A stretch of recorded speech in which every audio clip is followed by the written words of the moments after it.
back to ribs. So we did 8-point, and now the proper counter strikes with it. Okay, so number 1, block. You keep your elbow in just a little bit, just a slight recoil before you go ahead and front to knuckle punch. Number 2, push pull outward. And like I was saying to you earlier, after a counter strike, if you want to help yourself think, well, what's important? When I push pull, maybe they've got my wrist. Grab my wrist. Okay? Right? So then I can go ahead and work off that into your counter strike. Simple? Makes sense? It's not pulling back this. A lot of people still think punching, I need power. Okay, rear back like you're swinging a baseball bat. We can get it all from dropping our weight, bending our knees. You're a wrestler, you have that concept. Okay? You understand? And you're also tall, so you probably rely on your size a little bit more. When I first met you, you bent your back a lot. Because, yeah, but you also lead with your face in a kickboxing tournament, so that's not good, right? It depends on the rules. Obviously, everything's different, okay? So 1 and 2, outward block. Keep the elbow in, front to knuckle. Number 2, same thing, block. Keep the knuckle. Now number 3 and 4, block across. Now what I like to show is a tiny little circle.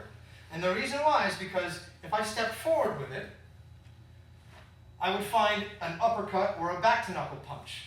Meaning, he throws that punch, okay? And if he's pulling this arm back by bending the elbow, I'm stepping in and meeting him into that strike. He's pulling himself in. That's most of these punches are your adversary pulling your strike because you're leaving it there for a split second, if not already consciously trying to deliver it yourself.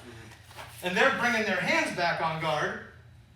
Thus, you're staying inside their guard, making all these a little bit more effective, a little bit more sweeter, because, well, I don't know, I would feel stupid if I pulled somebody's punch into my face on purpose or by accident. I'd feel pretty dumb, all right? So we look for their mistakes and we try to get them to make mistakes, okay? All it is just being in the right position at the right time.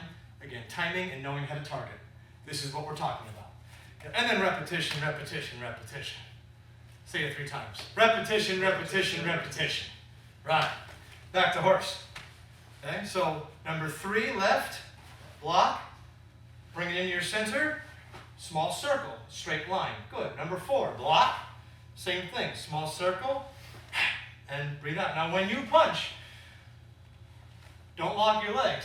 Even though the punch is going up or it's going out, drop your weight. Bend your knees. You'll get it. You'll get it. It's timing, again, but you'll be fine. Okay? So, number 5 and number 6. Again, maybe they're grabbing that wrist. Grab my wrist. Okay? There's your block. So you're crisscrossing of your block. 5. Counter strike. Small circle. Aim for the lower floater ribs. They do wonders. Okay?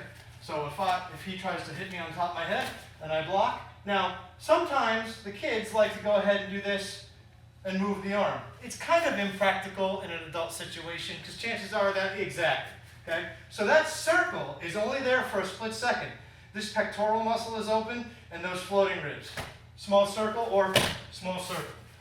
That's it. Drop your weight right into it. Those are the best options anyway.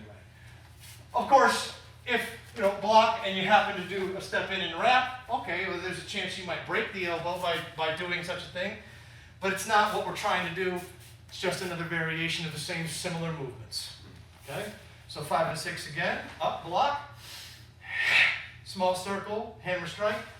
6, small circle, hammer strike. And again, that pectoral side, maybe even go side of the chin, but then you're really just keeping a small circle even smaller.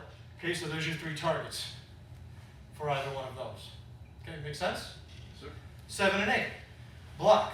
Now, I imagine 7 and 8, the counter strike, is a rising front to knuckle punch. Imagine picking up a heavy pail of water. Okay, you have to bring it into you because it's heavy and you got to carry it. And then you got to splash it on them by holding it out. And that's very heavy to do so as well. Okay, same thing. If he's grabbing, what I'm doing is I'm aiming for that thumb. When he grabs, that thumb, I don't want to hit you hard, but, right? Yeah, push-pull. Which is why we come back to this. Sorry. which is why we come back to this. I said I don't want to hit you hard. Okay? Alright? So again, number 7, opposite down. Pick up the pail of water, bring your elbow in. Keeping your elbows in is always important. And then, so it's not just from here, lift. Almost a straight line into a circle, or you can look at this as a circle into a straight line. It's kind of both. Circle defeats a straight line defeats a circle. So if you're moving as such, your brain still has to conceive. Good. Did you see that as a straight line and a straight line? Because that would also be a correct answer too. Yes? Right. Down and you can cross. Yes, you're coming down and across. Okay? When you do the opposite hand, opposite block, remember 3 and 4? Okay? Well, what's 3 and 4? Okay? If he was going to punch a nose or grab, okay, now if I'm off to the side and I want to move him down, no, now I'm just doing number 7 and number 8 into a hammer strikes to the belly, the ribs, the groin, whatever. So the moves are synonymous. You're defending your rectangle. And the concept is use your 8-point in its basic building block, and then, how do I say, give it a little gas, jumpstart it, and start targeting with it. And then you find, oh, well, I mean, whether it's a big circle or a small circle, whether I'm trying to target the chin or the temple, or just I didn't see it, I blocked, what's the next move? What's the next move? And you can always train with the idea of I see it coming, and then the idea of I didn't see it coming, and your reaction time should be the same. Oh, how do we get better and faster at reaction time? Watch each other's shoulders.